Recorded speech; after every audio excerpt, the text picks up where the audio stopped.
شحال نسبة الأسرة مقابل عدد المواطنين في الجهة ديال بني ملال؟ شحال؟ عندنا سرير ل 910 المواطنين. المرضى على 910 المواطنين كاين سرير واحد. لا باش ندقوا مع الناس، واش المنطق في الحساب تيكون عندك 900 مريض كتحسب شحال من سرير عندك في السبيطار وكتقسموا على عدد الساكنه. عندي 900 المواطنين مثلا، راه موجد لهم السرير اللي مرض مثلا ولا مرضوا لي 10 في دقه، ما عندكش كدير ليه. دونك خاص الناس يبقى يمرض فيه مع واحد.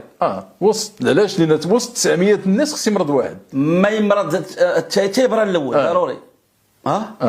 الاخر ما يمرضش تيبرا هذا سير باش يخوي ليه البلاصه ولا ما برا ولا ما فاش كنهضروا على عدد الاطباء مقابل المواطنين، وهنا كنهضروا على البيبليك والبريفي، القطاع العام والقطاع الخاص. عندنا طبيب لكل 1720 مواطن. والمعايير الدوليه الحقوقيه شحال خص يكون؟ على الاقل كتقول خص يكونوا 7 واش؟ 7 الاطباء لكل 1000 مواطن. كل 1000 مواطن خصهم 7 اطباء. هذه المعايير الحقوقيه الدوليه. هذه المعايير ديال منظمه الصحه العالميه. 7 اطباء ل 1000.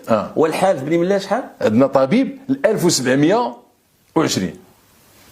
وعاد وسائل التدخل اللي عندهم مسكين. دابا كنهضروا غير على العدد ديال الاطباء. وكتقول لك الوزاره شبعوا خبز كيديروا الاضرابات. وبالنسبه للممرضين عندنا ممرض لكل 982 مواطن. ممرض ل 982